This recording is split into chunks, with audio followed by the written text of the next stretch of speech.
की तैयारी कर ली है। इसके लिए जो विंटर सेशन पार्लियामेंट का होगा उसमें सरकार एक बिल ला सकती है। क्रिप्टो हमें सबको पता है कि काफ़ी बड़ा बज़वर्ड बन गया है, स्पेशली मिलेनियंस के बीच में लोग काफ़ी ट्रेडिंग भी कर रहे हैं। लेकिन इससे ये जो सरकार जिस तरह का प्रस्ताव रखने वाली है विंटर सेशन में, उससे आपको क्या ध्यान रखना चाहिए? अगर आप क्रिप्टो ट्रेड करते हैं तो आपको क्या ध्यान रखना चाहिए और इसका फ्यूचर क्या है? क्या सिर्फ क्रिप्टो पर कसी जा रही है नकेल या ओवरऑल डिजिटल टेक्नोलॉजीज और फ्यूचर की टेक्नोलॉजीज पर भी सरकार की नज़र है? सरकार की मंशा क्या है? एक फ्रेमवर्क लाने की और एक आरबीआई बैक्ड अपनी कंट्री की डिजिटल करेंसी लाने की, ये सब डिस्कशन करने के लिए हमारे पास आज हमारे साथ बहुत ही अच्छे गेस्ट्स हैं। इनफैक्ट हमारे साथ ये सारी चीज़ों पे डिस्कस करने के लिए क्रिबैको के फाउंडर सीईओ सिद्धार्थ सोगानी, बिटबिन्स के को फाउंडर एंड सीईओ गौरव दहाके और ज़ेपपे के अविनाश शेखर जो सीईओ हैं, वो हमसे all the way from Singapore से जुड़ रहे हैं। मिहिर, आपकी क्या राय है जो आपने जिस हिसाब से कमेंट्री पढ़ी है? इनफैक्ट 1-1.5 महीने से ये सब कमेंट्री आ रही है, जिस हिसाब से माहौल बन रहा है, क्या लगता है आपको? देखिए, इसमें हमें दो चीज़ समझनी पड़ेगी। एक तो सरकार इस टेक्नोलॉजी के खिलाफ नहीं है। इनफैक्ट सरकार तो बुलिश है जो ब्लॉकचेन टेक्नोलॉजी है उस पर, और जो कल खबर भी आई है उससे भी अगर आप ध्यान से देखें तो एक तरफ आरबीआई खुद की अपनी वर्चुअल करेंसी की या फिर डिजिटल करेंसी की तैयारी कर रही है। जिस पर सरकार रोक लगाना चाहती है वो दरअसल स्पेक्युलेटिव पार्ट है, जो स्पेक्युलेशन है उस पर, क्योंकि इसमें 100% ये सरकार का मानना है कि बहुत फ्रॉड हो गया है और ये एक ऐसा इंस्ट्रूमेंट है जिसका इस्तेमाल हो रहा है कुछ हद तक नॉन फॉर्मल ट्रांजैक्शंस के लिए भी। तो जहाँ तक इसे फॉर्मलाइज करने की बात है, आप एक सिस्टम, एक ढांचा बनाकर अगर उसके थ्रू इसे रूट करते हैं तो ये जाहिर सी बात है अच्छा होगा। लेकिन मुझे नहीं लगता कि पूरा ब्लैंकेट बैन हो जाएगा सारे ही इंस्ट्रूमेंट। ये बहुत अपनी अच्छी बात बोली कि ये समझना जरूरी है कि सरकार जो कंट्रोल करना चाहती है उसके यूजेज को informal part of the economy में उसको एक फ्रेमवर्क के दायरे में रख के करना चाहती है। लेकिन हम इसके प्रोस एंड कॉन्स और कितना चैलेंजिंग होगा, क्या बातें ध्यान में रखनी चाहिए, इस सब के बारे में बात करेंगे। अविनाश के पास अभी जाएंगे हम 2 मिनट में। तब तक सिद्धार्थ सुगानी भी हमारे साथ हैं, क्रिबैको के फाउंडर। सिद्धार्थ, हम जो अभी चर्चा कर रहे थे और जो हुआ है ये कल शाम को, आप बताइए आपकी क्या राय बन रही है? Good morning. कल जो ये बुलेटिन आया लोकसभा का, उसमें ये कहा गया है कि सीबीडीसीज को प्रमोट करेंगे और एक फैसिलिटेटिव फ्रेमवर्क बनाएंगे और प्राइवेट क्रिप्टो करेंसीज को बैन करने के बारे में सोचा जाएगा। अब आगे जो रिमार्क लिखा है उसमें ये लिखा है कि इंट्रोडक्शन, कंसिडरेशन एंड पासिंग। तो ये बिल कोई पास नहीं हुआ है। हमने थोड़ा और स्टडी किया इसका, to try to read between the lines. तो last year, I mean earlier this year, February 2021 का जो बजट सेशन के पहले जो बुलेटिन आया था उसमें और इसमें एग्जैक्टली सेम वर्ड्स लिखे गए हैं। हाउएवर फेब्रुअरी से लेके अभी तक इंडस्ट्री में बहुत सारी चीजें डेवलप हुई है। गवर्नमेंट, निर्मला सीतारमन जी ने और काफी लोगों ने इन बिटवीन ये भी कहा कि हम लोग एक मिडिल पाथ अपनाएंगे। और लास्ट 10 दिन में पीएम मोदी ने कैबिनेट के साथ मीटिंग करी है रिगार्डिंग क्रिप्टो करेंसी रेगुलेशंस, और लास्ट मंडे को इंडस्ट्री के साथ भी इंटरेक्शन हुआ है स्टैंडिंग कमेटी का। तो ये सब को देखते हुए मुझे नहीं लगता कि एक आउटराइट बैन जैसा आएगा। हाँ, रेगुलेशंस आएंगे, टैक्सेस होंगे, फ्रेमवर्क्स आएगा, एक्सचेंजेस और कंप्लाइंट बनेंगे। आई थिंक ये we are trying to read too much between the lines and we should wait to see the contents of the bill. In fact हमारा भी यही मानना है, और जो हम सुबह से बात कर भी रहे हैं कि it won't be a blanket ban, लेकिन एक फॉर्मल स्ट्रक्चर हो सकता है सरकार क्रिएट करने की कोशिश करे और चैनलाइज करे, जो इस समय थोड़ा सा ऐसा लग रहा है कि इनफॉर्मली बहुत सारी चीज़ों में बहुत सारे लोग पार्टिसिपेट कर रहे हैं या फिर इन्वेस्ट कर रहे हैं।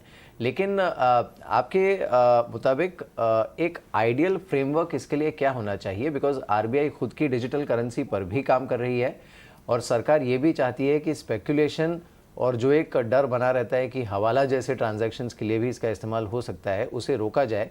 इसके लिए आइडियल फ्रेमवर्क क्या हो सकता है विद इनफ सेफगार्ड्स? हम लोगों ने जनवरी 2021 में एक प्रपोज्ड रेगुलेटरी फ्रेमवर्क सबमिट किया था गवर्नमेंट को, जो अभी भी उनके पास में सर्कुलेशन में था जब स्टैंडिंग कमेटी की मीटिंग थी। इसमें हम लोगों ने, वो पब्लिकली हमारे वेबसाइट पे भी अवेलेबल है, उसमें हम लोगों ने ये प्रपोज किया कि सेबी को एक्सचेंजेस को रेगुलेट करना चाहिए, क्योंकि सेबी के पास एक्सचेंजेस को रेगुलेशन करने का एक्सपीरियंस है। आरबीआई को इनवर्ड एंड आउटवर्ड जो भी ट्रांजैक्शंस हो रहे हैं, जो देश के बाहर जा रहे हैं बिटकॉइंस और जो अंदर आ रहे हैं, उसको मॉनिटर करना चाहिए।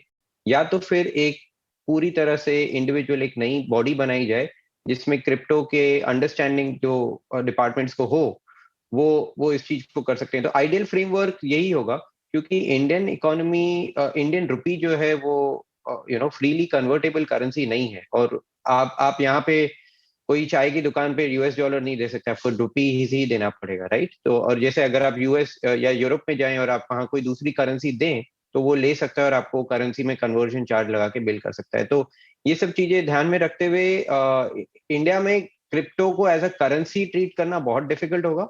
इसको एज अ कमोडिटी या एसेट ट्रीट करना सबसे बेस्ट है। और टैक्सेस भी जैसे गोल्ड या दूसरे मेटल्स या कमोडिटीज पे लगाते हैं, उसी हिसाब से लगाना चाहिए। Right Siddharth, one more question कि इसको एक्चुअली व्यूवर को और इजी वे में समझाना बहुत ज़रूरी है कि जो यहाँ जो फ्रेमवर्क या रेगुलेशंस की बात हो रही है वो क्रिप्टो करेंसी पे नहीं है, वो क्रिप्टो करेंसी की पर है, ब्लॉकचेन्स फंक्शनिंग पर नहीं है। क्योंकि अगर आप पास में देखें तो महाराष्ट्र स्टेट ने भी इनफैक्ट एक ब्लॉकचेन स्टार्टअप के साथ तो टाई अप भी किया था और डिप्लोमा सर्टिफिकेट्स तक दिए थे। तो यहाँ पर ये क्लैरिटी व्यूवर्स को मिलना बहुत ज़रूरी है।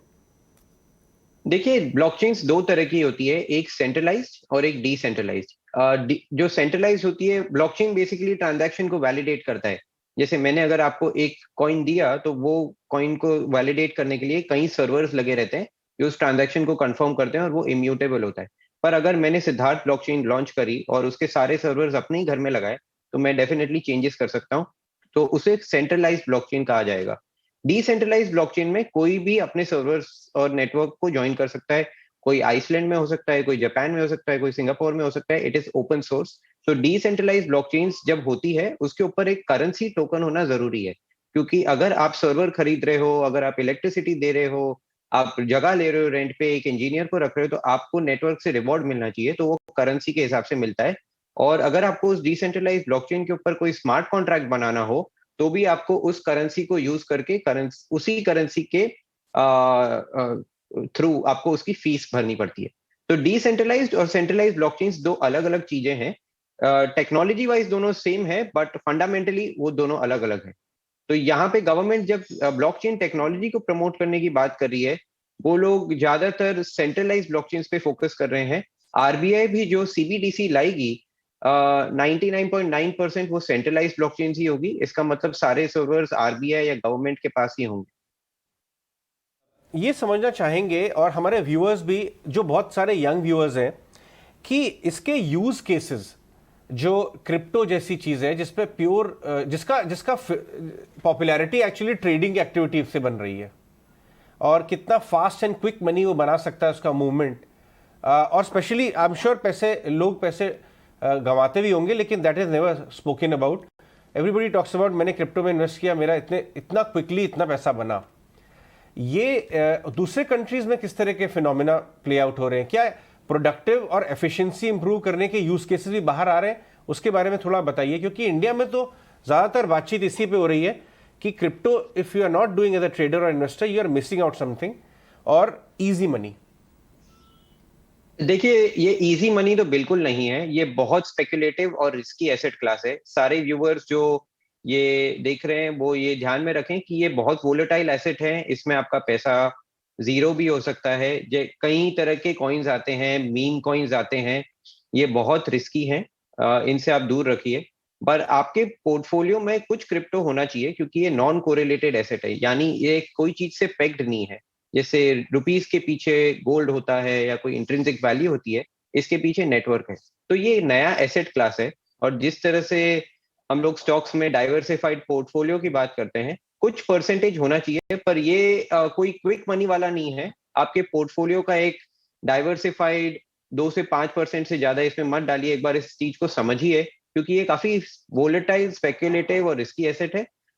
दूसरी कंट्रीज के अंदर इसके यूज केसेस मोस्टली लोग ट्रेडिंग के हिसाब से ले रहे हैं, बट इसके अंदर काफी टेक्नोलॉजिकल चेंजेस भी आ रहे हैं। बहुत सारी नई ब्लॉकचेन्स आ रही है, सोलाना ब्लॉकचेन आ रही है, कार्डानो है और इथीरियम है, ये सारी ब्लॉकचेन्स बहुत सारे डिसेंट्रलाइज्ड स्मार्ट कॉन्ट्रैक्ट्स को इनेबल करती है।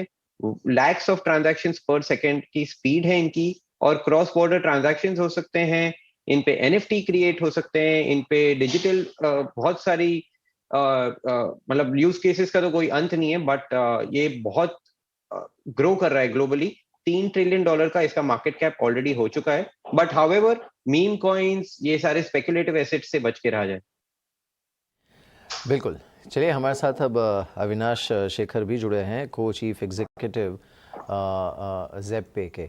Avinash, morning to you. शुक्रिया हमारे साथ इस बातचीत में शामिल होने के लिए। Now you know, as we all know, it's almost a black and white situation.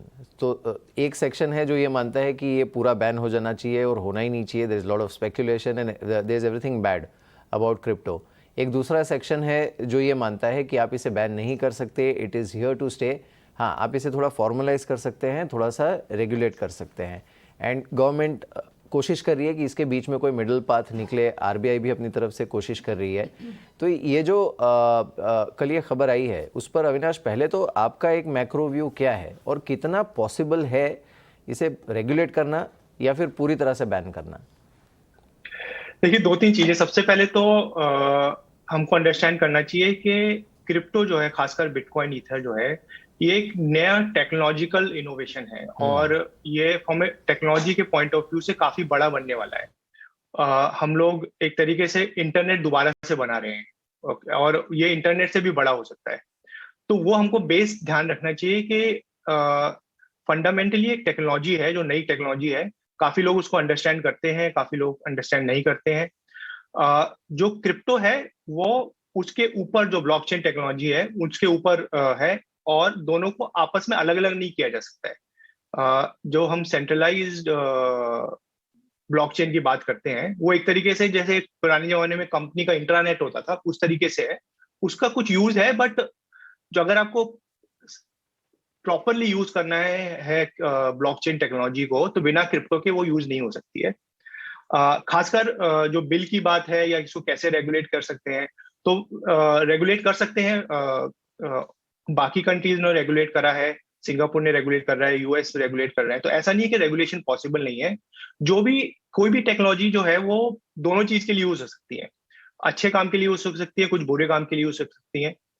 तो जो हमारा जो काम है, जो गवर्नमेंट का काम है, जो लेजिटिमेट प्लेयर है उनका काम है कि कैसे इंश्योर करें कि इलेजिटिमेट यूज के लिए ना यूज हो और लेजिटिमेट यूज के लिए यूज हो। तो वही काम जो रेगुलेशन कर सकता है। मुझे लगता है कि काफी पिछले 6 महीने में काफी जो गवर्नमेंट से न्यूज आई है, जो इंटरेक्शन हुई है गवर्नमेंट से, वो काफी न्यूट्रल टू पॉजिटिव साइड है, नेगेटिव नहीं है। तो मुझे तो ये लगता है कि हमें अगर compete करना है ग्लोबल लेवल पे, नेक्स्ट गूगल फेसबुक तरह की कंपनी बनानी है ऑन Web3, तो गवर्नमेंट को रेगुलेशन लाना चाहिए जिससे जो लेजिटिमेट प्लेयर हैं उनको प्रोत्साहन मिले, इनोवेटर्स को प्रोत्साहन मिले, और जो इलेजिटिमेट यूज है या जो बैड यूज है, सो टू से, उनको कंट्रोल करा जा सके। अविनाश, बहुत अच्छी बात बोली आपने कि किसी भी नई टेक्नोलॉजी का गुड और बैड यूजेज दोनों तरीका हो सकता है, और फ्रेमवर्क रेगुलेटर्स और गवर्नमेंट का ये होता है कि अच्छी चीज़ को प्रोत्साहन मिले और बुरी चीज़ को डिस्करेजमेंट मिले। अगर आप थोड़ा हमारे साथ शेयर कर सकते हैं कि इसका डेली कॉमर्स में या ई कॉमर्स में किस तरह का यूजेज आप देखते हैं हमारे व्यूअर्स के लिए। इंडिया में पॉपुलर होना या इसका यूज केस और वाइडली होना कब तक शुरू होगा? बाहर के इकोनॉमीज में, विदेशी इकोनॉमीज में किस तरह के मॉडल्स वर्क कर रहे हैं, किस डायरेक्शन में?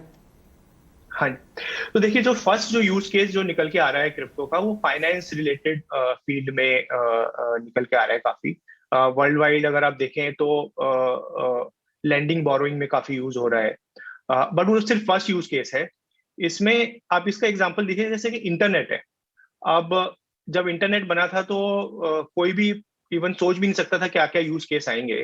तो वो टेक्नोलॉजी उस स्टेज में है। हम लोग जैसे हेल्थ केयर में, लैंड रिकॉर्ड के लिए, तो ये सारा जो डिसेंट्रलाइज नेटवर्क है, ये ट्रांसपेरेंसी लाता है सिस्टम, ओके, और ट्रांसपेरेंसी से ट्रस्ट बनता है।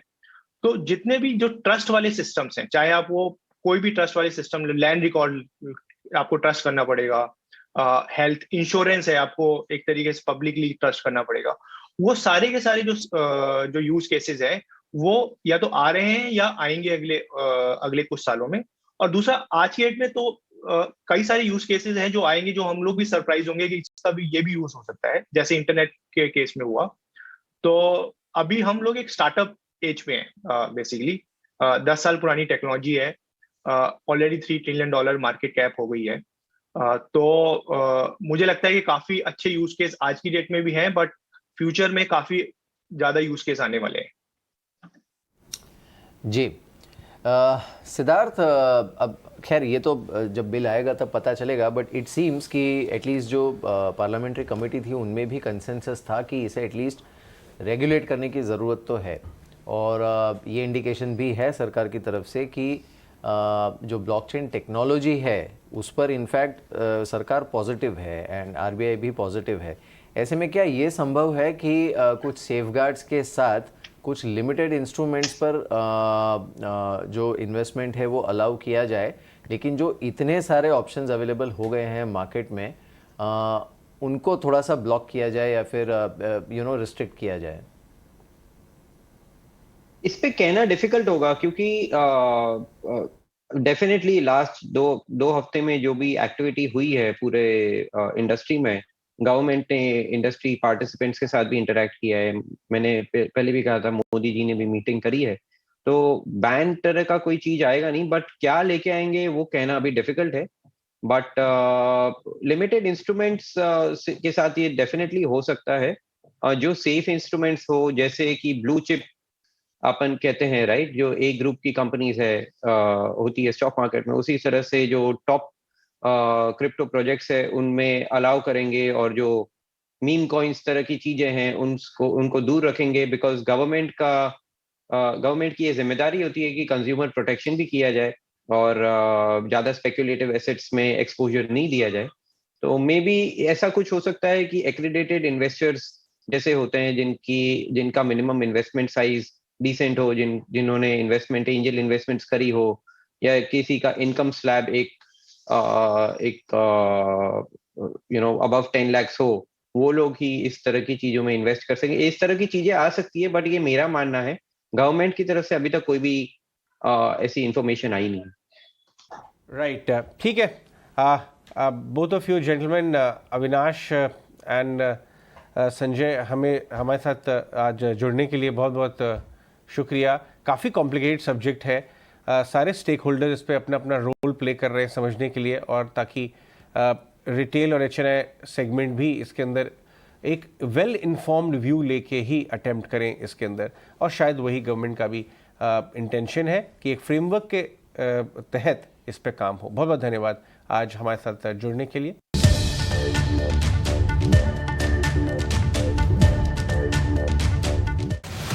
देश बदल रहा है और बदलाव की ये रफ्तार हर दिन बढ़ती ही जा रही है। बदल रही है पुरानी सोच, बदल रहे हैं पुराने तरीके। Make in India. इस नए इंडिया में सिर्फ सेविंग्स अकाउंट ही नहीं, अब लोग डीमैट अकाउंट भी खुलवा रहे हैं, चाहे देसी हो या विदेशी। सब इंडियन मार्केट पर ही भरोसा दिखा रहे हैं, जहां नौकरी की जगह अब लोग चुन रहे हैं खुद का काम। वो इंडिया जिसे तरक्की कर रही है हर रोज सलाम। आत्मनिर्भर भारत बनो इस तरक्की में हिस्सेदार, बदलो इस नए इंडिया के साथ, बढ़ो इस बदलते इंडिया के साथ। क्या हुआ जो कुछ नया करने से पहले मन में 100 सवाल आएंगे, उन सवालों के जवाब देने के लिए हम हैं ना। हम उस पहलू पर नजर डालेंगे। यही वक्त है, कर डालो नई शुरुआत, बदलो बढ़ो देश के साथ। ET Now स्वदेश के साथ। Channel partner National Stock Exchange. Channel partner Union Bank of India. Good people to bank with. नहीं नहीं नहीं नहीं 50 बार बोला ना, नहीं चाहिए नहीं चाहिए नहीं चाहिए। लाइफ इंश्योरेंस वाले लाइफ इंश्योरेंस तो ले ली चाची, बिना किसी कॉल्स के, फोन पे। ये तो चाचू है, पूछ रहे आइसक्रीम के लिए। अच्छा चाहिए, पर टूटी फूटी। अब बिना अनवांटेड कॉल्स के इंश्योरेंस मिले तो टेंशन छोड़ो, इंश्योरेंस लो फोन पे।